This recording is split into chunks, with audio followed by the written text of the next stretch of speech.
உங்களுக்கு அமைதி உரித்தாக. அன்பார்ந்தவர்களே, மரியனின் ஓராண்டில் வீடியோ விளைவு வாசிப்பு திட்டத்தின் 58ஆம் நாளுக்குள் இன்று நாம் நுழைந்திருக்கிறோம். இன்றைக்கி நம்ம எண்ணிக்கை 7ஆம் அதிகாரம் வாசிக்கப் போகிறோம். இது வரைக்கும் எண்ணிக்கையில் என்ன பார்த்தோம்? ஆண்டவர் கணக்கெடுக்க சொல்கிறார். லேவியர் குலத்தை தவிர மற்ற எல்லா குலமும். அதுக்கப்புறம் லேவியர் குலத்தை கணக்கெடுத்து அவங்க எல்லாம் எங்கே திருவுறைவிடத்தை சுற்றி அவங்க கூட அமைக்கணும் அப்படின்றத பார்த்தோம். அதுக்கப்புறம் ஒரு விசுவாசமற்ற ஒரு மனைவியை எப்படி கண்டுபிடிக்கணும் அப்படின்றத பார்த்தோம். அதுக்கான வழிமுறைகள், அப்புறம் நாசிர் அந்த பொருத்தனை எப்படி செய்யணும் அப்படின்றதெல்லாம் பார்த்து முடிச்சிட்டோம். இன்றைக்கி ஆண்டவர் இஸ்ரேல் மக்கள் இந்த திருவுறைவிடத்தை எல்லாம் அபிஷேகம் பண்ணி திருநிலைப்படுத்தப்பட்டதுக்கப்புறம் அதுக்கு இஸ்ரேலினுடைய தலைவர்கள் அவங்க எல்லாருமே அந்த 12 குலத்தின் தலைவர்கள் திருவுறைவிடத்திற்கு அவங்க காணிக்கைகளை செலுத்துறது இன்றைக்கி நம்ம பார்ப்போம். மக்கள் எவ்வளோ பயபக்தியோட, எவ்வளோ அழகாக ஒரு புது கோயில் கட்டிட்டால் நம்ம எப்படி சர்ச்சுக்கு நம்ம காணிக்கையெல்லாம் கொடுப்போம், அந்த மாதிரி இஸ்ரேல் மக்கள் அப்போ அழகாக கொடுத்துருக்காங்க. அவங்களுடைய தாராள உள்ளம், அவங்களுடைய பயபக்தி, கடவுள் மேலே இருக்கக்கூடிய அந்த அன்பு, அதெல்லாம் இன்றைக்கி நம்ம வாசிக்கும் போது பார்க்கலாம். ஆக்சுவலாக ரிப்பீட் ஆகிற மாதிரியே இருக்கும். ஆனால் இது எப்படி பார்த்தோன்னா, இது ஒரு அஃபிஷியல் ரெக்கார்டு மாதிரி. அவங்களுடைய இஸ்ரேல் அரசாங்கத்தினுடைய இது உண்மையிலே வரலாறு இல்லையா, இஸ்ரேல் மக்களினுடைய வரலாறு. ஸோ ஒரு குலமும் கொடுத்ததை அவங்க பதிவு செய்யணும். அதனால தான் என்னடா ஒரே இதே தான் கொடுக்குறாங்க, அதுக்கு ஏன் நம்ம ஒட்டா எழுதிட்டு போகலாமே அப்படின்னு சொல்லி யோசிக்கக்கூடாது. ஒவ்வொரு குலமும் பதிவு செய்யப்படணும் அப்படின்னு சொல்லி அந்த அந்த வரலாறில் இருக்கணும் அப்படின்றதுனால திரும்ப ரிப்பீட் ஆகிற மாதிரியே இருக்கும். அது ஒரு நம்ம போய் எங்கேயாவது ரேஷன் கடையில் பதிவு செய்கிறோம் அப்படி, அந்த மாதிரி இது என்னென்ன கொடுத்தாங்க அப்படின்றத பதிவு செய்யக்கூடிய ஒரு விஷயமாக இருக்கும். அடுத்து 2வது வாசகமாக இணைச்சட்டம் 7ஆம் அதிகாரத்தில் இன்றைக்கி நம்ம ஏற்கனவே மோசே 10 கட்டளைகள் ஃப்ளாஷ்பேக்லாம் முடிச்சுட்டு கடந்த காலத்தை பற்றிலாம் பேசிட்டு 10 கட்டளைகளை கொடுத்துட்டு கடவுளை அன்பு செய்யணுன்ற அந்த மிகப்பெரிய கட்டளையும் கொடுத்துட்டாரு. இதெல்லாம் நம்ம பார்த்துட்டோம். இப்போது மக்கள் கடவுளுக்கு கீழ்ப்படிஞ்சு நடந்தாங்க அப்படின்னா அதுக்கான ஆசீர்வாதங்களை இன்றைக்கி ஆண்டவர் கொடுக்குறத நம்ம பார்ப்போம். இன்றைக்கி ரொம்ப நம்ம எல்லாருக்குமே, நம்ம யாராவது பயப்படக்கூடிய உள்ளங்கள் இருக்குது அப்படின்னா நமக்கு இன்றைக்கி ரொம்ப ரொம்ப ரொம்ப நம்மளை மனசை ஆறுதல் படுத்தி திடப்படுத்தக்கூடிய ஒரு அழகான ஒரு இடத்துக்கு இன்றைக்கி நம்ம இணைச்சட்டத்தில் வாசிக்க போகிறோம். ஸோ அது மட்டும் இல்லை, மாதாவுக்கு இதில் முக்கியமான தொடர்பு இருக்குது. அதையும் கவனித்து கொண்டே நம்ம வாசிப்போம். சரி, இன்றைய திருப்பாடல் 92ஆம் திருப்பாடல். இது யார் எழுதுனாங்கன்னு சரியாக தெரியல. பட் மோஸ்ட்டாக இது ஆண்டவரை அழகாக புகழ்ந்து அவரை நன்றி செலுத்தக்கூடிய ஒரு திருப்பாடலாக இருக்கும். இன்றைக்கி நம்ம ஆண்டவர் இஸ்ரேல் மக்களை வெளியே கொண்டு அவங்க பாவங்களை மன்னித்து திரும்பவும் கானான் தேசத்துக்கு அனுப்புறதுக்கு அவர் இறக்கப்பட்டிருக்காரு. ஸோ அவங்கள தயார்படுத்திகிட்டு இருக்கும்போது ஆண்டவரை புகழ்ந்து பாடக்கூடிய ஒரு திருப்பாடலாக இன்றைய திருப்பாடல் அமையும். ஸோ இதை நம்ம இங்கிலீஷில் அழகாக ஒரு பாடல் இருக்கும், I will give thanks to you அப்படின்னு சொல்லி. சூப்பரான பாடல். அந்த பாடலுக்கான லிங்க்கை இந்த வீடியோட டிஸ்கிரிப்ஷனில் கொடுத்துருக்கோம். ஆங்கிலம் தெரியும் அப்படின்னா அந்த பாடலை தயவு செஞ்சு கேளுங்க, ஹெட்செட் போட்டு கேட்டு பாருங்கள், ரொம்ப சூப்பராக இருக்கும். அதுக்கான லிரிக்ஸும் இந்த பாட்டில் ஒரு ஸ்டான்ஸாக மட்டும் தான் பாடுவாங்க. பட் நீங்கள் இன்டர்நெட்டில் சர்ச் பண்ணி பார்த்தீங்கன்னா இன்றைக்கி வாசித்த இந்த திருப்பாடல் அதனுடைய எல்லா வரிகளும் அந்த பாட்டோட ரிலீக்ஸில் இருக்கும். ஸோ அதையும் முடிஞ்சே பார்ப்போம். மோஸ்ட்டாக இது தாவீதினுடைய ஸ்டைல் இருக்கனால தாவீது ஒருவேளை எழுதியிருக்கலாம்னு சொல்லி எதிர்பார்க்குறாங்க. ஸோ தாவீதாக கூட இருக்கலாம், பட் கரெக்டாக தெரில. சரி, இன்று தினத்திற்கான கேள்விகளுக்குள்ள போவோம். முதல் கேள்வி, மோசே கடவுளுடைய குரலை திருவுறைவிடத்தில் எந்த இடத்துலேருந்து கடவுளுடைய குரலை அவர் கேட்டார்? அது எந்த இடம்னு சொல்லி இன்றைக்கி நம்ம வாசிக்க கேட்போம். அதை கவனித்து கொண்டே நம்ம வாசிப்போம். 2வது, இணைச்சட்டத்தில் 3 விஷயங்கள் மாதா இன்டைரக்டாக அவங்களுடைய பாடலில் மறைமுகமாக மாதா அந்த 3 விஷயங்களை குறிப்பாங்க. இதில் மாதாவுடைய பாடல் இருக்கா, என் ஆன்மா ஆண்டவரை ஏற்றி போற்றி, லூக்கா நற்செய்தி 1ஆம் அதிகாரம். ஸோ அந்த பாடலில் இன்றைக்கி நம்ம வாசிக்கூடிய இணைச்சட்டத்தில் இருக்கக்கூடிய ஒரு பகுதியில் இருக்கக்கூடிய 3 விஷயங்களை மாதா குறிப்பிடுவாங்க டைரெக்டாக. அது எந்த இடம்னு சொல்லி கவனித்து கொண்டு வாசிப்போம். 3வது கேள்வி, புனித எலிசபெத் அம்மாளை மாதா சந்திக்க போகிறாங்க இல்லையா, நம்ம லூக்கா நற்செய்தியில் வாசிக்கிறோம். அப்போ எலிசபெத் அம்மாள் மாதாவை வாழ்த்துவாங்க. அதுதான் நம்ம ஜெபமாலையில் ஜெபிக்கிறோம். அந்த வாழ்த்து நேரடியாக இன்றைக்கி நம்ம வாசிக்கக்கூடிய இணைச்சட்டத்திலிருந்து ஆவியானவர் தூண்டி எலிசபெத் அம்மாளை வழியாக ஆசீர்வதிப்பாங்க மாதாவை. ரொம்ப ரொம்ப முக்கியமானது, அழகானது. மாதவை நம்ம சாதாரணமாக பிரிந்து போன சகோதரர்கள் சொல்லிகிட்டு இருக்காங்க. அதனுடைய ஆழத்தை இன்றைக்கி நம்ம தெரிந்து கொள்ள போகிறோம். ஸோ அதையும் நம்ம எந்த இடத்துல மாதவ வாழ்த்தின இடம் வருது இணைச்சட்டத்தில் அப்படின்றத கூர்ந்து கவனித்து கொண்டே நம்ம வாசிப்போம். சரி, இன்றைய தினத்திற்கான விவிலிய வாசிப்பகுதிக்குள்ளே ஜெபத்தோடு நம்ம இணையலாம். தந்தை, மகன், தூய ஆவியாரின் பெயராலே ஆமேன். தந்தை இறைவனை அழைத்து ஜெபிப்போம். அருள் நிறைந்த அன்னை மரியே வாழ்க, ஆண்டவர் உம்முடனே, பெண்களுக்குள் ஆசை பெற்றவர் நீரே, உம்முடைய திருவயிற்றின் கனியாகிய இயேசு கிறிஸ்துவும் ஆசை பெற்றவரே. புனித அன்னை மரியே, இறைவனின் தாயே, பாவிகளாக இருக்கிற எங்களுக்காக இப்பொழுதும் எங்கள் இறப்பின் வேலையிலும் வேண்டிக் கொள்ளும் அம்மா. ஆமேன். சுதனாகிய இறைவனை அழைத்து ஜெபிப்போம். அருள் நிறைந்த அன்னை மரியே வாழ்க, ஆண்டவர் உம்முடனே, பெண்களுக்குள் ஆசை பெற்றவர் நீரே அம்மா. உம்முடைய திருவயிற்றின் கனியாகிய இயேசு கிறிஸ்துவும் ஆசை பெற்றவரே. புனித அன்னை மரியே, இறைவனின் தாயே, பாவிகளாக இருக்கிற எங்களுக்காக இப்பொழுதும் எங்கள் இறப்பின் வேலையிலும் வேண்டிக் கொள்ளும் அம்மா. ஆமேன். தூய ஆவியானவரை அழைத்து ஜெபிப்போம். அருள் நிறைந்த அன்னை மரியே வாழ்க, ஆண்டவர் உம்முடனே, பெண்களுக்குள் ஆசை பெற்றவர் நீரே அம்மா. உம்முடைய திருவயிற்றின் கனியாகிய இயேசு கிறிஸ்துவும் ஆசை பெற்றவரே. புனித அன்னை மரியே, இறைவனின் தாயே, பாவிகளாக இருக்கிற எங்களுக்காக இப்பொழுதும் எங்கள் இறப்பின் வேலையிலும் வேண்டிக் கொள்ளும் அம்மா. ஆமேன். எண்ணிக்கை அதிகாரம் 7. மோசே திரு உறைவிடத்தை எழுப்பி முடித்து அதனை அதன் அனைத்து பொருள்களோடும் திருப்பொழிவு செய்து அர்ப்பணித்து, பீடத்தையும் அதன் துணைக்கலன்களோடு திருப்பொழிவு செய்து அர்ப்பணித்த நாளில் கணக்கிடப்பட்டோர்க்கு மேற்பார்வையாளராயிருந்த இஸ்ரேல் தலைவர்கள், அவர்கள் மூதாதையர் வீட்டு தலைவர்கள், குலத்தலைவர்கள் ஆகியோர் காணிக்கைகள் கொணர்ந்தனர். அவர்கள் ஆண்டவர் திருமுன் 2 தலைவர்களுக்கு ஒரு வண்டியும் ஒவ்வொருவருக்கும் ஒரு மாடுமாக 6 கூண்டு வண்டிகளையும் 12 மாடுகளையும் திரு உறைவிடத்திற்கு தங்கள் காணிக்கைகளாக கொண்டு வந்தனர். பின் ஆண்டவர் மோசேயிடம் கூறியது, சந்திப்பு கூடார பணியை செய்வதற்கு பயன்படும்படி இவற்றை பெற்றுக்கொள். ஒவ்வொருவரின் பணிக்கும் ஏற்ப இவற்றை லேவியரிடம் ஒப்படைப்பாய். அவ்வாறே மோசே வண்டிகளையும் மாடுகளையும் பெற்று லேவியரிடம் ஒப்படைத்தார். கேர்சோன் புதல்வருக்கு அவரவர் பணிக்கேற்ப 2 வண்டிகளையும் 4 மாடுகளையும் கொடுத்தார். அவர் மெராரி புதல்வருக்கு அவர்கள் பணிக்கேற்ப 4 வண்டிகளையும் 8 மாடுகளையும் கொடுத்தார். இவர்கள் பணி குருவாகிய ஆரோனின் மகன் இத்தாமரின் மேற்பார்வையில் இருந்தது. ஆனால் கோகாத்தின் புதல்வருக்கு அவர் ஒன்றும் கொடுக்கவில்லை. ஏனெனில் அவர்கள் தோளில் வைத்து சுமக்க வேண்டிய புனித பொருள்களை கவனிக்கும் பொறுப்பில் இருந்தனர். மேலும் பலிபீடம் திருப்பொழிவு செய்யப்பட்ட நாளில் அதன் அர்ப்பணத்துக்காகவும் தலைவர்கள் காணிக்கைகள் கொண்டு வந்து பலிபீடத்தின் முன் வைத்தனர். ஆண்டவர் மோசேயிடம், நாளுக்கு ஒருவராக தலைவர்கள் தங்கள் காணிக்கைகளை பலிபீட அர்ப்பணத்திற்காக கொண்டு வரட்டும் என்றார். முதல் நாளில் தம் காணிக்கையை கொண்டு வந்தவர் நகசோன். இவர் யூதா குலத்து அம்மினதாபின் மகன். அவரது காணிக்கை தூயக செக்கேலின்படி 1.5 கிலோகிராம் நிறையுடைய வெள்ளித்தட்டு 1, 800 கிராம் நிறையுடைய வெள்ளிக்கலம் 1.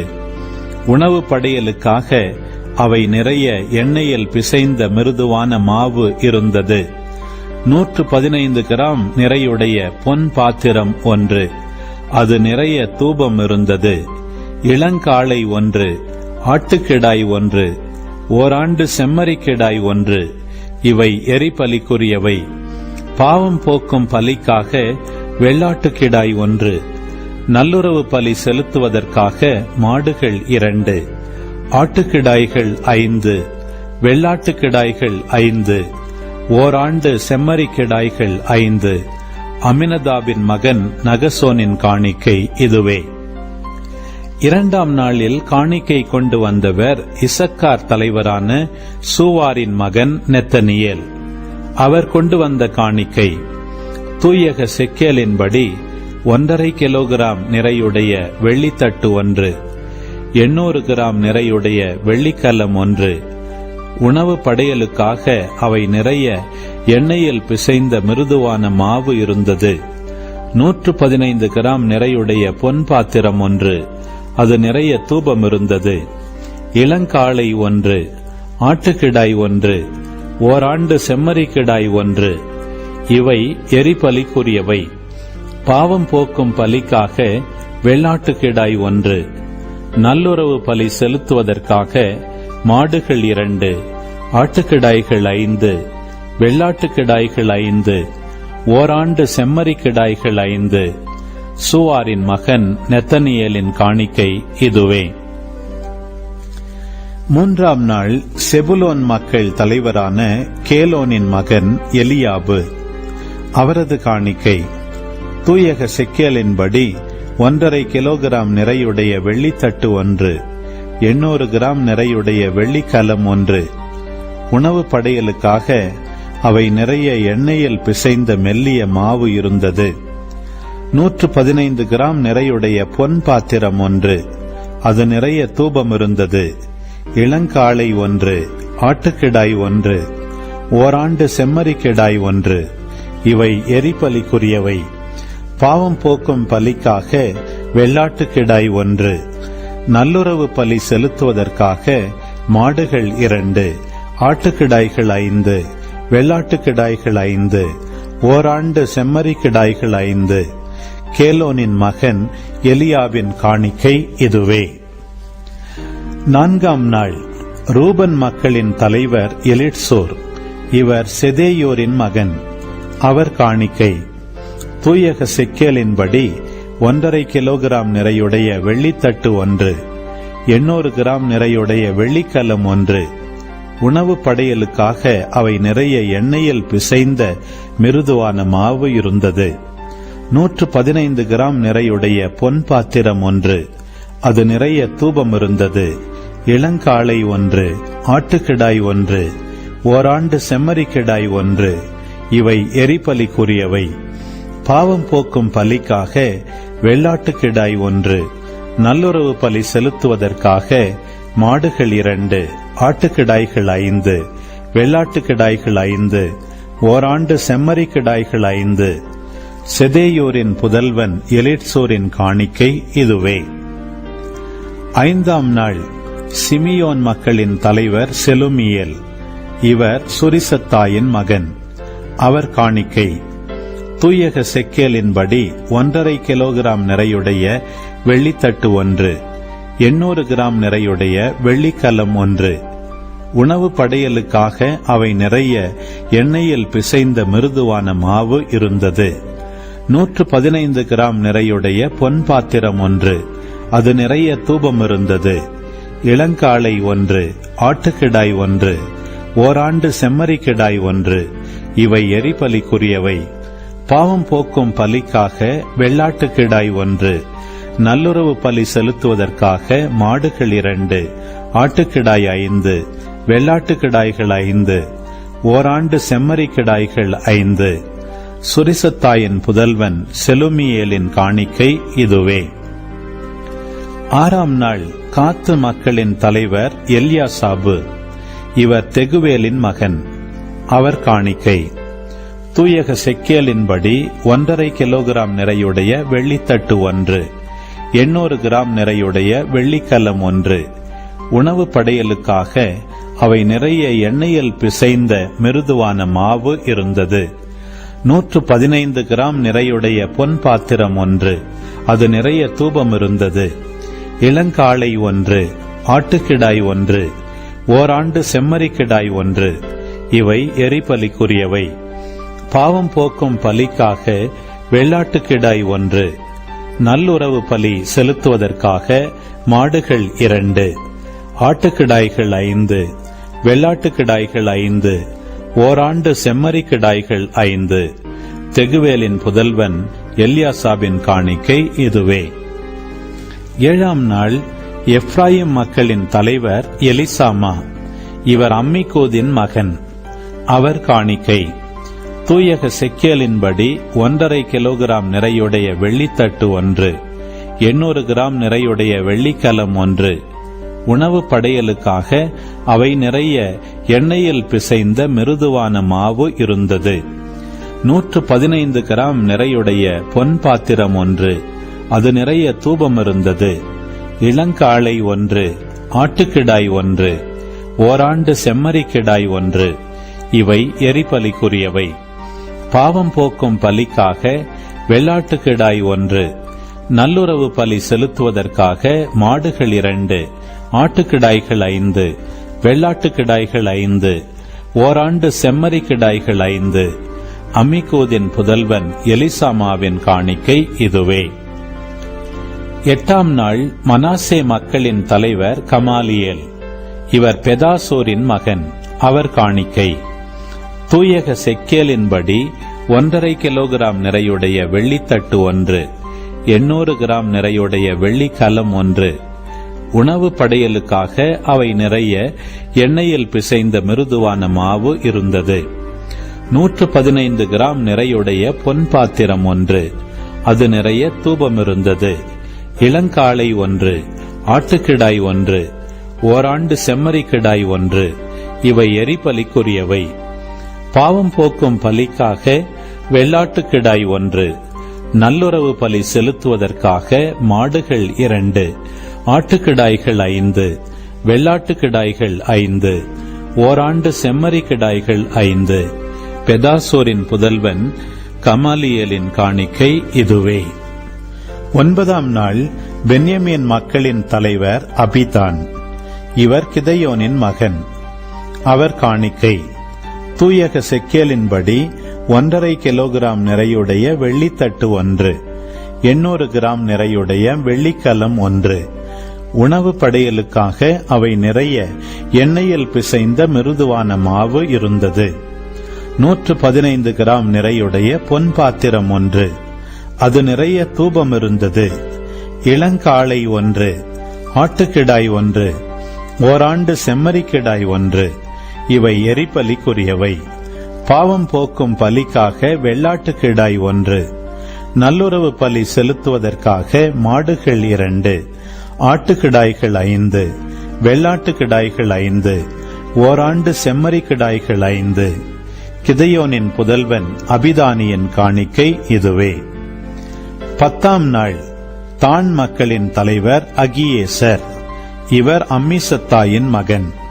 அவர் காணிக்கை தூயக செக்கேலின்படி 1.5 கிலோகிராம் நிறையுடைய வெள்ளித்தட்டு 1, 800 கிராம் நிறையுடைய வெள்ளிக்கலம் 1. உணவு படையலுக்காக அவை நிறைய எண்ணெயில் பிசைந்த மிருதுவான மாவு இருந்தது. 115 கிராம் நிறையுடைய பொன் பாத்திரம் 1, அது நிறைய தூபம் இருந்தது. இளங்காளை 1, ஆட்டுக்கிடாய் 1, ஓராண்டு செம்மறிக்கிடாய் 1, இவை எரிபலிக்குரியவை. பாவம் போக்கும் பலிக்காக வெள்ளாட்டுக்கிடாய் 1, நல்லுறவு பலி செலுத்துவதற்காக மாடுகள் 2, ஆட்டுக்கிடாய்கள் 5, வெள்ளாட்டுக்கிடாய்கள் 5, ஓராண்டு செம்மறிக்கிடாய்கள் 5.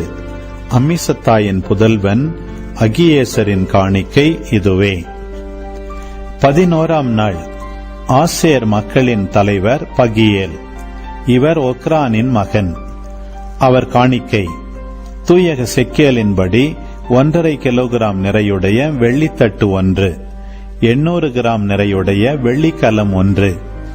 உணவு படையலுக்காக அவை நிறைய எண்ணெயில் பிசைந்த மிருதுவான மாவு இருந்தது. 115 கிராம் நிறையுடைய பொன் பாத்திரம் 1, அது நிறைய தூபம் இருந்தது. இளங்காளை 1, ஆட்டுக்கிடாய் 1, ஓராண்டு செம்மறிக்கிடாய் 1, இவை எரிபலிக்குரியவை.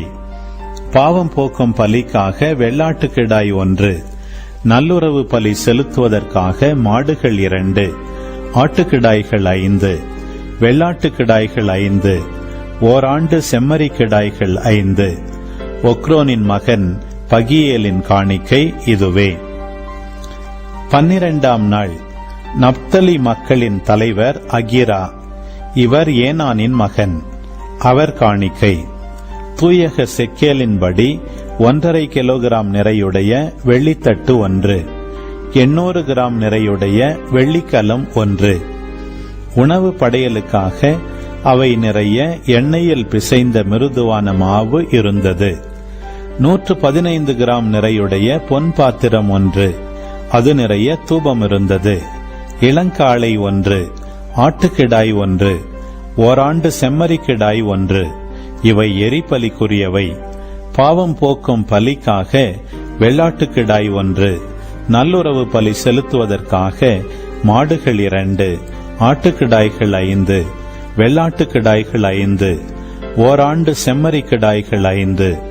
ஏனானின் புதல்வன் அகிராவின் காணிக்கை இதுவே. பலிபீடம் திருப்பொழிவு செய்யப்பட்ட நாளில் இஸ்ரேல் தலைவர்களிடமிருந்து வந்த அதற்கான அர்ப்பண காணிக்கை இதுவே. வெள்ளித்தட்டுகள் 12, வெள்ளி கலங்கள் 12, பொன் பாத்திரங்கள் 12, தூயக செக்கேலின்படி வெள்ளித்தட்டின் நிறை 1.5 கிலோகிராம், வெள்ளி கலத்தின் நிறை 800 கிராம். ஆக தூயக செக்கேலின்படி அனைத்து வெள்ளி பாத்திரங்களின் நிறை 27 கிலோ 600 கிராம். தூபம் நிறைந்திருந்த பொன் பாத்திரங்கள் 12, தூயக செக்கேலின்படி ஒவ்வொன்றின் நிறை 115 கிராம். ஆக பொன் பாத்திரங்கள் அனைத்தின் நிறை 1 கிலோ 380 கிராம். எரிபலிக்கான மொத்த கால்நடைகள்: காளைகள் 12, ஆட்டுக்கிடாய்கள் 12, ஓராண்டு செம்மறிக்கிடாய்கள் 12. இவற்றின் உணவு படையலும் இவற்றுடன் சேரும். பாவம் போக்கும் பலிக்காக வெள்ளாட்டுக்கிடாய்கள் 12. நல்லுறவு பலி செலுத்துவதற்கான மொத்த கால்நடைகள்: காளைகள் 24, ஆட்டுக்கிடாய்கள் 60, வெள்ளாட்டுக்கிடாய்கள் 60, ஓராண்டு செம்மறிக்கிடாய்கள் 60. பலிபீடம் திருப்பொழிவு செய்யப்பட்ட பின் அதன் அர்ப்பண காணிக்கை இதுவே. ஆண்டவருடன் பேசும்படி மோசே சந்திப்பு கூடாரத்தினுள் சென்றார். 2 கெருபுகளிடையே உடன்படிக்கை பேழையின் மேலிருந்த இரக்கத்தின் அரியணையிலிருந்து பேசிய குரலை அவர் கேட்டார். ஆண்டவர் அவருடன் பேசினார். இணைச்சட்டம் அதிகாரம் 7. நீ உரிமையாக்கிக் கொள்ளப் போகும் நாட்டில் உன் கடவுளாகிய ஆண்டவர் உன்னை புகச் செய்து, உன்னை விட வலிமையிலும் எண்ணிக்கையிலும் மிகுந்த மக்களாகிய இத்தியர், கிர்காசியர், எமோரியர், கானானியர், பெரிசியர், இவ்வியர், எபூசியர் எனும் 7 மக்களினங்களையும் உன் கண்முன்னே விரட்டியடித்து, உன் கடவுளாகிய ஆண்டவர் அவர்களை உன்னிடம் கையளிக்கும் போது நீ அவர்களை முறியடித்து முற்றிலும் அழிப்பாய். அவர்களோடு உடன்படிக்கை செய்து கொள்ளவோ அவர்களுக்கு இரங்கவோ வேண்டாம். நீ அவர்களோடு திருமண ஒப்பந்தம் செய்து கொள்ளாதே. உன் மகளை அவர்கள் மகனுக்கு கொடுக்காதே. உன் மகனுக்கு அவர்கள் மகளை கொள்ளாதே. ஏனெனில் என்னை பின்பற்றுவதிலிருந்து உன் பிள்ளைகளை அவர்கள் விலக்கி வேற்று தெய்வங்களை வணங்கும்படி செய்வார்கள். அதனால் ஆண்டவரின் சினம் உனக்கெதிராய் மூண்டு உன்னை விரைவில் அழிக்கும். மாறாக நீ அவர்களுக்கு இவ்வாறு செய்: அவர்களின் பலிபீடங்களை இடித்து, அவர்களின் சிலை தூண்களை உடைத்து, அவர்களின் அசேரா கம்பங்களை வெட்டி, அவர்களின் கைவினையான சிலைகளை தீயில் எரித்துவிடு. ஏனெனில் உங்கள் கடவுளாகிய ஆண்டவரின் தூய மக்களினம் நீங்கள். மண்ணில் உள்ள எல்லா மக்களினங்களிலும் உங்களையே தம் சொந்த மக்களாக ஆண்டவர் தேர்ந்து கொண்டார். எல்லா மக்களிலும் நீங்கள் திரளானவர்கள் என்பதற்காக ஆண்டவர் உங்கள் மீது அன்பு கொண்டு உங்களை தேர்ந்து கொள்ளவில்லை. உண்மையில் எல்லா மக்களிலும் நீங்கள் சொற்பமானவர்களே. மாறாக உங்களிடம் அன்பு கூர்ந்ததனாலும் உங்கள் மூதாதையருக்கு ஆணையிட்டு கொடுத்த வாக்கை காப்பாற்றும் பொருட்டும் ஆண்டவர் தமது வலிமை மிகு கரத்தால் உங்களை புறப்படச் செய்து அடிமைத்தன வீட்டினின்றும் எகிப்து மன்னனாகிய பார்வோனின் கையினின்றும் உங்களை விடுவித்தார். எனவே உங்கள் கடவுளாகிய ஆண்டவரே கடவுள் எனவும் அவரே உண்மையான இறைவன் எனவும் அறிந்து கொள்ளுங்கள். அவர் மீது அன்பு கூர்வோர்க்கும் அவரின் கட்டளைகளை கடைபிடிப்போருக்கும் 1000 தலைமுறை வரைக்கும் தம் இரக்கத்தின் உடன்படிக்கையை காக்கின்றவர் அவரே. ஆனால் அவரை பகைப்பவரை அழிப்பதன் மூலம் நேரடியாக பதிலளிப்பார். அவரை வெறுப்பவரை நேரடியாக தண்டிப்பதற்கும் காலம் தாழ்த்த மாட்டார். எனவே நீங்கள் கடைபிடிக்குமாறு நான் உங்களுக்கு என்று இடும் கட்டளைகளையும் நியமங்களையும் முறைமைகளையும் நிறைவேற்றுங்கள். இந்த முறைமைகளை நீங்கள் கேட்டு அவைகளை கடைபிடித்து நிறைவேற்றுவீர்களாயின் உங்கள் கடவுளாகிய ஆண்டவர் உங்கள் மூதாதையரிடம் ஆணையிட்டு செய்த இரக்கத்தின் உடன்படிக்கையை காப்பார். அவர் உங்களிடம் அன்பு கூர்வார். உங்களுக்கு தரப்படும் என்று உங்கள் மூதாதையருக்கு அவர் ஆணையிட்டு வாக்களித்த நாட்டில் உங்களை பெருகச் செய்வார். உங்கள் கருவின் கனிகளும் தானியம், திராட்சரசம், எண்ணெய் ஆகிய உங்கள் நிலத்தின் விளைவுகளும் உங்கள் கால்நடையின் கன்றுகளும் உங்கள் மந்தையின் குட்டிகளும் பெருகும்படி செய்து ஆசி வழங்குவார். மற்றெல்லா மக்களினங்களையும் விட நீங்கள் ஆசி பெற்றவர்களாயிருப்பீர்கள். உங்களுக்குள்ளும் உங்கள் கால்நடைகளுக்குள்ளும் ஆணிலும் பெண்ணிலும் மலடு இராது. எல்லா நோய்களும் உங்களிடமிருந்து அகலும்படி ஆண்டவர் செய்வார். நீங்கள் அறிந்துள்ள எகிப்தியரின் கொடிய நோய்கள் எல்லாம் உங்களிடையே இல்லாமல் உங்கள் பகைவர் மேல் வரும்படி செய்வார். உங்கள் கடவுளாகிய ஆண்டவர் உங்களிடம் கையளிக்கவிருக்கும் எல்லா மக்களையும் முற்றிலும் அழித்து விடுங்கள். உங்கள் கண்கள் அவர்களுக்கு இறங்காதிருக்கட்டும். அவர்களின் தெய்வங்களுக்கு நீங்கள் பணிய வேண்டாம். அது உங்களுக்கு கண்ணியாக ஆகிவிடும். இந்த மக்களினங்கள் எல்லாம் எங்களை விட திரளானவர்களாய் உள்ளதால் அவர்களை விரட்டியடிக்க எங்களால் எப்படி முடியும் என்று உங்கள் உள்ளத்தில் நீங்கள் உரையாடும் போது அவர்களுக்கு நீங்கள் அஞ்ச வேண்டாம். மாறாக பார்வோனுக்கும் எகிப்தியர் அனைவருக்கும் உங்கள் கடவுளாகிய ஆண்டவர் செய்ததை நினைவில் நிறுத்துங்கள். உங்கள் கண்கள் கண்ட கொடிய வாதைகளையும் உங்களை புறப்படும்படி செய்யுமாறு உங்கள் கடவுளாகிய ஆண்டவர் தம் வலிமை மிகு கரத்தினாலும் ஓங்கிய புயத்தினாலும் புரிந்த அடையாளங்களையும் அருஞ்செயல்களையும் நினைவில் நிறுத்துங்கள். நீங்கள் அஞ்சுகின்ற எல்லா மக்களினங்களுக்கும் உங்கள் கடவுளாகிய ஆண்டவர் அவ்வாறே செய்வார்.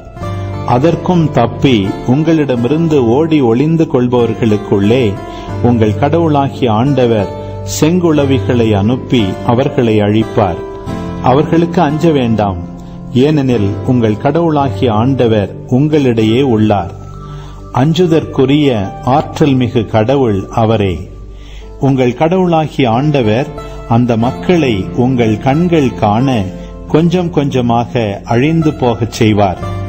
உடனடியாக அவர்களை அழித்துவிட வேண்டாம். அப்படி செய்தால் உங்களிடையே காட்டு விலங்குகள் பெருகிவிடும். உங்கள் கடவுளாகிய ஆண்டவர் அவர்களை உங்களிடம் கையளிப்பார். அவர்கள் அழிந்து போக மட்டும் அவர்களை பெரிதாக கலங்கடிப்பார்.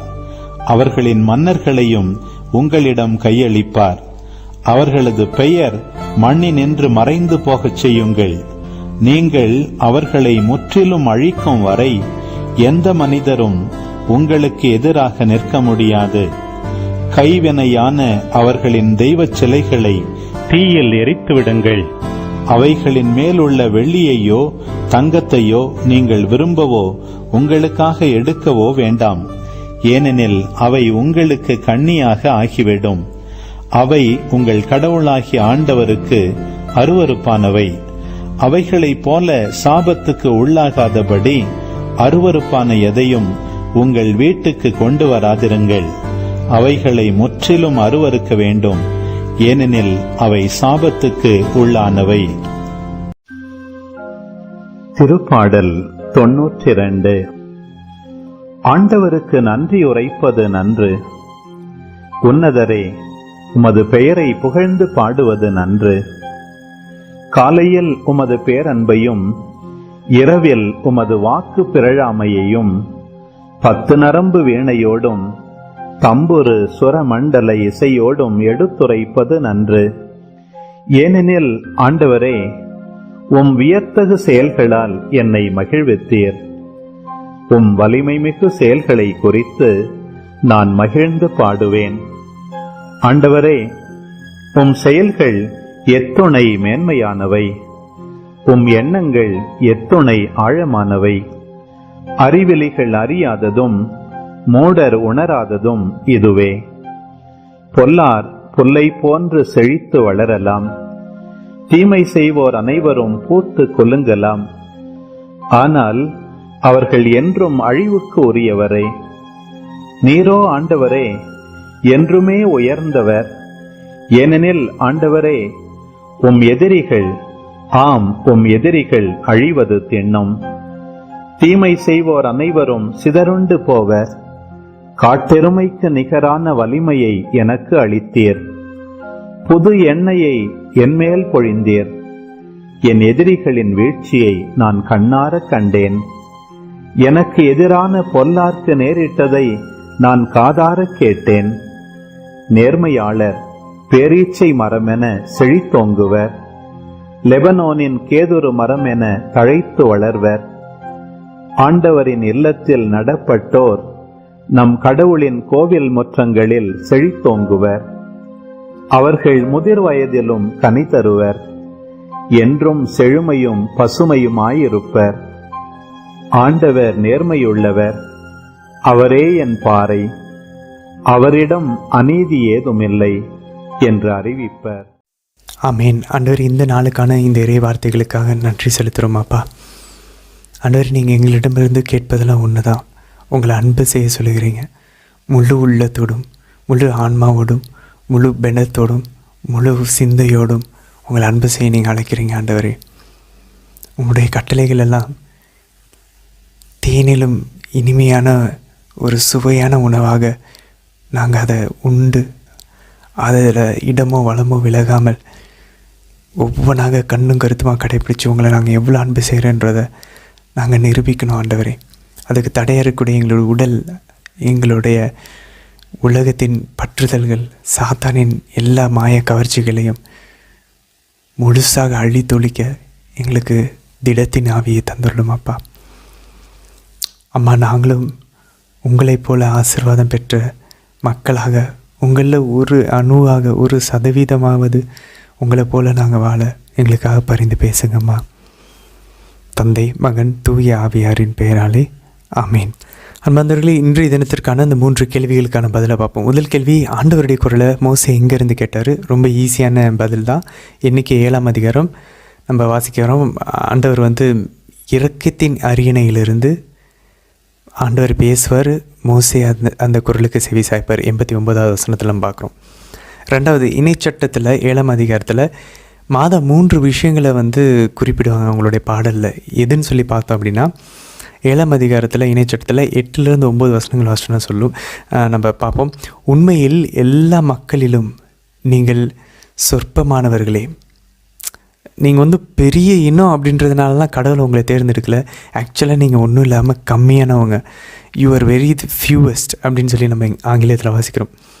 அப்போ பாருங்கள், தாழ்நிலையில் இருந்த அந்த இஸ்ரேல் மக்களை ஆண்டவர் உயர்த்தினார். மாதா தான் அவங்க பாடலில் தாழ்நிலையில் இருந்த தம் அடியவரை தயவுடன் கடைக்கல் நோக்கினார். எவ்வளோ அழகாக இருக்குது பாருங்கள் மாதாவுடைய தாழ்ச்சி. 2வது பாருங்கள், ஆண்டவர் தமது வல்லமை மிகு கரத்தால் அவர்களை வெளியே கொண்டு வந்தார். மாதா தான் பாடுவாங்க, அவர் தம் தோல் வலிமையை காட்டியுள்ளார். உள்ளத்தில் செருக்குடன் சிந்திப்பவரை சிதறி அடித்து வருகிறார். வலியோரை அரியணை நின்று தூக்கி எறிந்துள்ளார். தாழ்நிலையில் இருப்போரை உயர்த்துகிறார். மாதா பாடுறாங்க லூக்கா நற்செய்தி 1ஆம் அதிகாரத்தில். அப்போ பாருங்கள், அந்த வல்லமை மிகு கரம் மாதா சொல்கிறாங்க தோல் வலிமை. அதாவது பாருங்களேன், இஸ்ரேல் மக்கள் அந்த எகிப்து அடிமைத்தனத்துலேருந்து கூட்டிகிட்டு வந்த அந்த வல்லமையான கரம் இன்றைக்கி நம்மளை பாவத்தின் அடிமைத்தனத்துலேருந்து வெளியே கூட்டிகிட்டு வருதான். தாழ்நிலையில் இருந்த நம்மளை அது முதல்ல மாதவிகிட்ட நிறைவேறிச்சு. அதுக்கப்புறம் பாருங்கள், தொடர்ந்து நம்ம வாசிக்கிறோம். இணைச்சட்டம் 7, 8லேருந்து 9 வசனங்கள். 1000 தலைமுறைக்கும் தம் இரக்கத்தின் உடன்படிக்கையை காக்கின்றவர் அவரே. இதில் 2 விஷயம் இருக்குது. அந்த 1000 தலைமுறைகள் தம் இரக்கத்தை உடன்படிக்கையை வந்து நினைவு கொள்கிறப்ப அந்த தலைமுறைன்ற வார்த்தையை மாதா சொல்கிறாங்க. அவர் தலைமுறை அவருக்கு அஞ்சு நடப்போருக்கு அவர் தலைமுறையாக இரக்கம் காட்டி வருகிறார். எப்படி இரக்கம் காட்டுறாரு? இரக்கத்தின் உடன்படிக்கையை நினைவு கொள்கிறார். அப்படின்னா அதையும் மாதா சொல்லுவாங்க பாருங்க. அவங்களுடைய பாடலில் கடைசியாக அவர் முன்னோருக்கு உரைத்தபடியே ஆபிரகாமையும் அவர் தம் வழிமரபினரையும் என்றென்றைக்கும் இரக்கத்தோடே நினைவில் கொண்டுள்ளார். எதை அந்த முன்னோரு குறைச்ச அந்த உடன்படிக்கையை இரக்கத்தோடே நினைவில் கொண்டு மாதா கிட்ட அதை நிறைவேற்றுகிறாங்களாம். ஸோ இது பாருங்கள், இணைச்சட்டத்திலேருந்து மாதா எடுத்து இந்த முக்கியமான 3 விஷயங்கள் என்னது? அவருடைய அந்த தாழ்நிலை, இஸ்ரேல் மக்களின் தாழ்நிலை, வல்லமையான கரம், இரக்கத்தோடு உடன்படிக்கை நினைவு கொண்டு 1000 தலைமுறையாக அவர் ஆண்டவர் நினைவு கொள்வது. இந்த 3 விஷயத்தையும் மாதா பாட்டில் இணைக்கிறாங்க.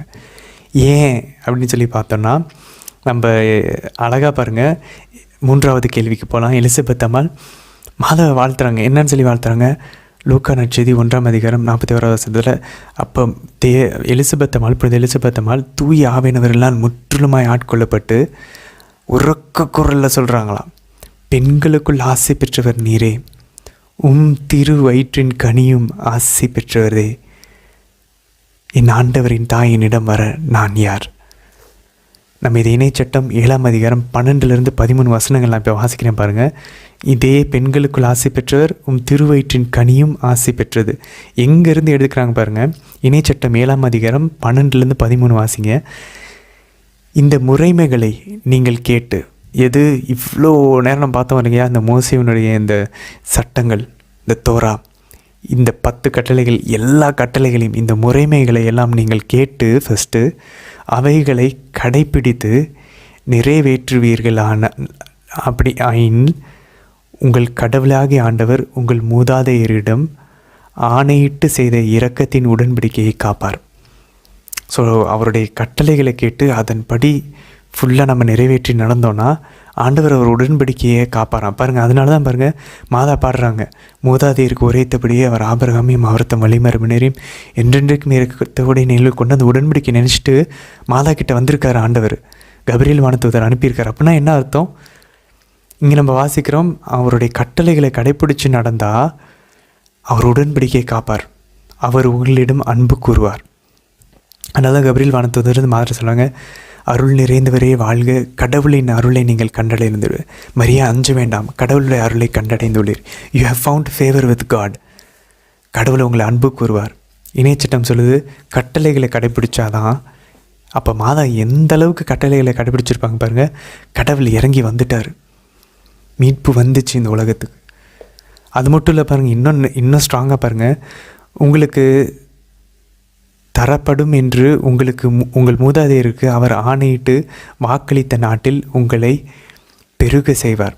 அது மட்டும் இல்லை பாருங்கள், உங்கள் கருவின் கனியையும், நல்ல ஞாபகம் இருக்கா? எலிசபெத் அம்மாளை எதை ஆசீர்வதிக்கிறாங்க? மாதாவுடைய கருவின் வயிற்றின் கனியை ஆசீர்வதிக்கிறாங்க. இங்கேருந்து எடுத்து ஆசீர்வதிக்கிறாங்க. உங்கள் கருவின் கனியையும் தானியம், திராட்சை ரசம், எண்ணெய் ஆகிய உங்கள் நிலத்தின் விளையும் உங்கள் கால்நடையின் கன்றுகளும் எல்லாத்தையும், மந்தை, ஆட்டுக்குட்டி எல்லாத்தையும் அவர் ஆசி வழங்குவார்.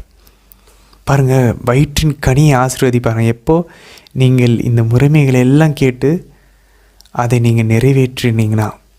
அப்போ மாதா அதை நிறைவேற்றிருக்காங்க. அதனால தான் தூயாவினவர் எலிசபெத் அம்மாளை தூண்டி இணைச்சட்டத்தை எடுத்து ஆசீர்வதிக்க சொல்கிறாங்க மாதாவை. அது மட்டும் இல்லை, இன்னும் ஷாக் ஆகிற மாதிரி பாருங்கள், 14ஆம் வசனம் பாருங்கள். மற்ற எல்லா மக்களினங்களையும் விட, இணைச்சட்டம் 7ஆம் அதிகாரம் 14ஆம் வசனம் பாருங்கள். மற்ற எல்லா மக்களினங்களையும் விட நீங்கள் ஆசி பெற்றவர்களாக இருப்பீங்க. மாதா பார்த்து என்ன சொல்கிறாங்க? எல்லா பெண்களிலும் ஆசி பெற்றவர் நீரே. அதுக்கப்புறம் தான் சொல்கிறாங்க, திருவயிற்றின் கனியும் ஆசை பெற்றதே. அப்போ பாருங்களேன், ஆவியானவர் மாதாவை அங்கீகரிக்கிறாரு. மாதா ஆசை பெற்றவங்க, அவங்க திருவயிற்றின் கனியும் ஆசை பெற்றது. ஏன்? ஆண்டவர் உடன்படிக்கை நினைவு கூர்ந்து மாதா கிட்ட வந்திருக்காரு. ஆண்டவர் உடன்படிக்கை நினைவு கூர்ந்து மாதா கிட்ட கபிரியேல் வானதூதர் அமைச்சிருக்காரு. அப்படின்னா அது என்ன தெளிவாக கூறுது? மாதா எல்லா நியமங்களையும் கட்டளைகளையும் கேட்டு அதை நிறைவேற்றிருக்கிறாங்க. அதனால தான் மாதா. ஸோ பாருங்களேன், மாதாவுடைய பிள்ளைகளாக இருக்கணும்னா நம்ம வெளிப்படுத்தின சுவிசேஷம் திருவெளிப்பாடு 12-17 என்ன வாசிக்கிறோம்? அந்த பெண்ணின் நெஞ்சு பிள்ளைகள் இயேசு கிறிஸ்துவின் கட்டளைகளை கடைப்பிடிக்கிறவங்க, அவருடைய சாட்சியங்களை கை கொள்கிறவங்க. பெண்ணின் பிள்ளைகளே அதை செய்கிறாங்கன்னா அந்த பெண் எப்படி இருக்கணும்? பிள்ளைங்களே இப்படி இருக்குன்னா அம்மா எப்படி இருக்கணும்? அப்போ அம்மா கட்டளைகளை கடைப்பிடிச்சிருக்கணும்ல. அதை பாருங்கள், இன்டைரக்டாக தூயாவினவர் எலிசபெத் அம்மாள் மூலியமாக வாழ்த்தார். பெண்களுக்குள் எல்லா பெண்களுக்குள் ஆசை பெற்றவர் நீரே, உம் திருவயிற்றின் கனியும் ஆசை பெற்றதே. இணைச்சட்டம் 7:12-14 எடுத்து அப்படி மாதவ ஆசீர்வதிக்கிறார் ஆவியானவர் எலிசபெத் அம்மாள் வழியா. அதனால தான் பாருங்கள், நம்மளுடைய 4வது மிஸ்ஸல், நம்மளுடைய திருப்பலியினுடைய அந்த கான்சக்ரேஷன் டைமில் ஆண்டவர் அப்பத்தையும் ரசித்து நம்ம குருவானவர் மந்தி ஆசீர்வதிக்கூடிய அந்த எழுந்தேற்ற நேரத்தில் ஒரு அழகான ஒரு ஜெபம் இருக்கும். கன்னி தாய் சொல்லுக்கரியா அன்பினால் தம் மகனுக்காக ஏங்கினாள். ஆண்டவருக்காக காத்திருந்தாங்களாம்.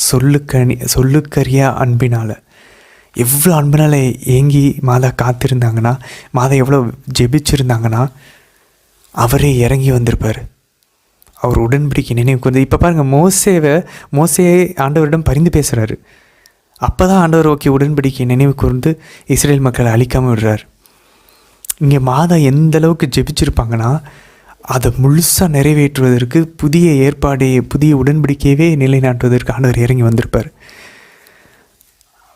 Indescribable love, Mother Mary longed for the redeemer அப்படின்னு சொல்லி வாசிப்போம் ஆங்கிலத்தில்.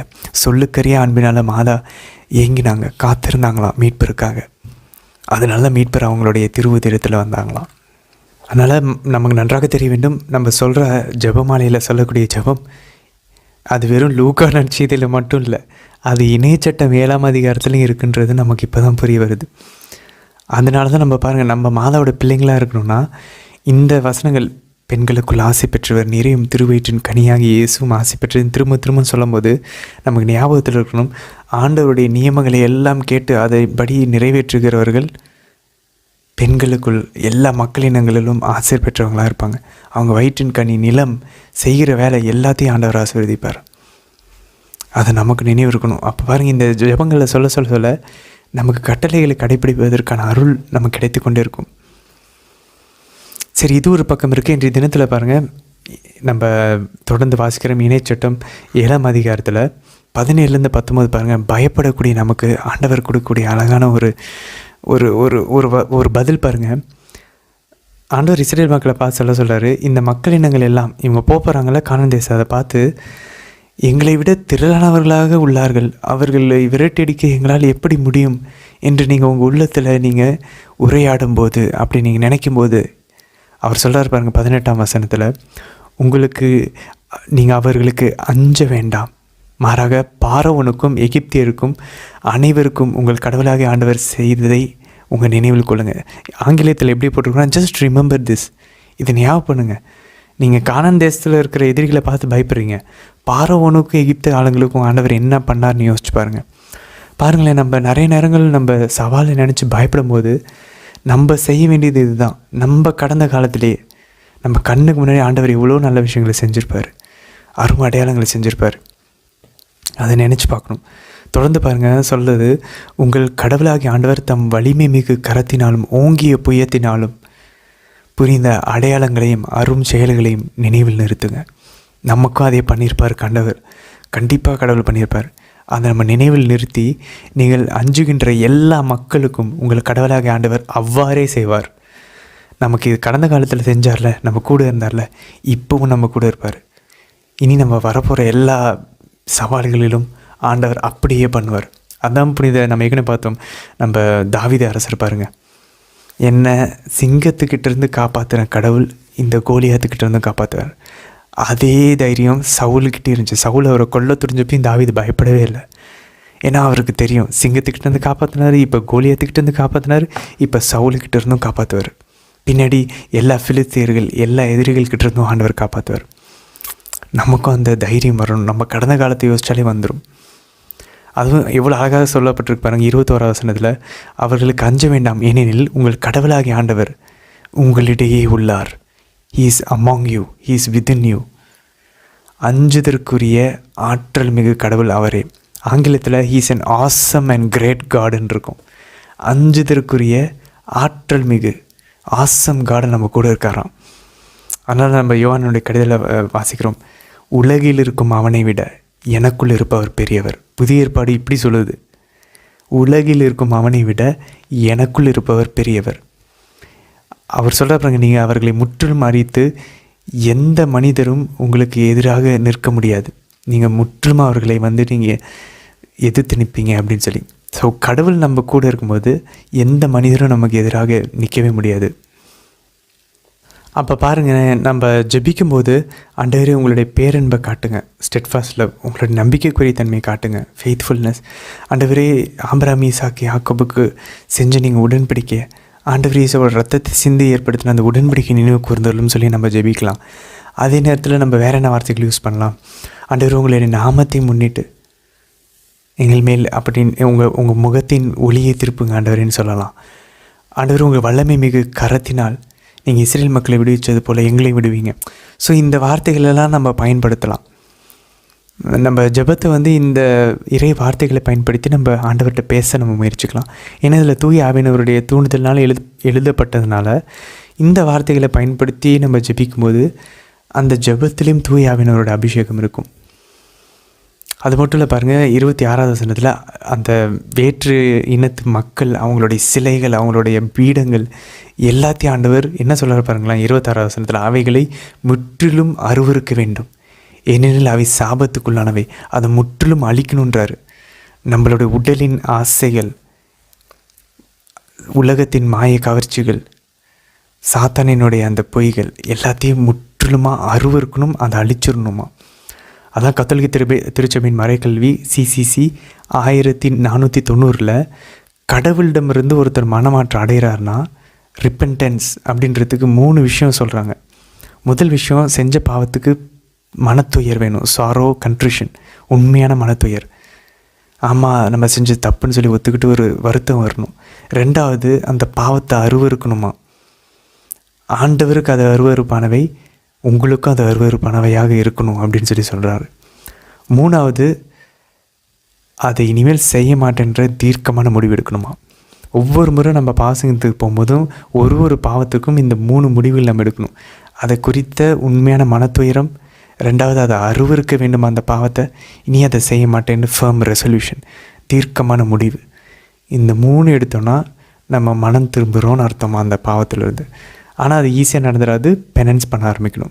பரிகாரம் பண்ண அந்த பாவத்தை இனிமேல் செய்யாமல் இருக்கிற அந்த தீர்க்கமான முடிவை நம்ம கடைப்பிடிப்பதுக்கு உதவியாக இருக்கும். இன்றைக்கி திருப்பாடல் பாருங்கள், 92ஆம் அதிகாரத்தில் காலையில் ஆண்டவருடைய பேரன்பு ஸ்டெட்ஃபாஸ்ட் லவ்வை பாடுவாராம், சாயங்காலம் அவருடைய நம்பிக்கைக்குரிய தன்மையை பாடுவாராம். எவ்வளோ அழகாக இருக்குது பாருங்களேன். Morning steadfast love, evening faithfulness. தாவீது வாழ்ந்திருக்காரு கடவுளோட சந்தோஷமாக.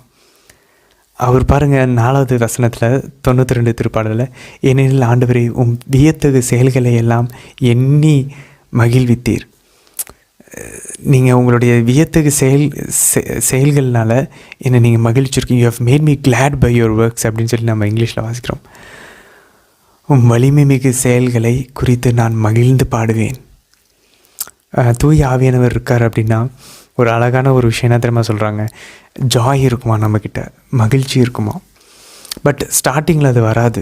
முதல்ல நம்ம பாவத்தை நினச்சி மனம் வருந்தி, ஆண்டவருடைய பாடுகளை நினச்சி மனம் வருந்தி, அதுக்கப்புறம் அந்த ஜாய் நமக்கு கொடுக்கப்படும். பைபிள் வாசிக்கும் போது தான் தெரியுதுல்ல, மாதாவுக்கு இருக்கக்கூடிய தொடர்பு எவ்வளோ இருக்குது. நம்ம கடவுளை எவ்வளோ சந்தோஷமாக கொண்டாடணும், நம்ம லைஃப்பை எவ்வளோ அழகாக கொண்டாடணும், கடவுளோடு சேர்ந்து கொண்டாடணும் அப்படின்ற நிறைய நல்ல விஷயங்கள் கற்றுக்கிட்டே இருக்கிறோம்ல. தொடர்ந்து பயணிப்போம், விட்டுறாமல் கூட. மனசாட்சி அந்த மனசை இழந்துட வேண்டாம். போர் அடிக்கிற மாதிரி கொண்டு வந்தானா அது சாத்தானிடமிருந்து வருகிறது. நம்மளே புது புலிவு அடைஞ்சு நான் ஆண்டவருடைய வார்த்தையை நான் படிப்பேன், இன்னும் கண்ணு கருத்துமாக அவர் என்ன விரும்புகிறாரு, அவர் மனசை தெரிஞ்சுக்கிட்டே இருக்கிறோம் கொஞ்சம் கொஞ்சமாக. அதனால் சாத்தான் விட மாட்டான். அதனால் தைரியமாக அவன் எத்தனை கண்ணிகளை வச்சாலும் திரும்பி முட்டி மோதி நீந்தி வெளியே வரதுக்கு முயற்சிப்போம். நாளை தினத்திற்கான வீடியோவில் நம்ம சந்திக்கலாம். ஆமேன்.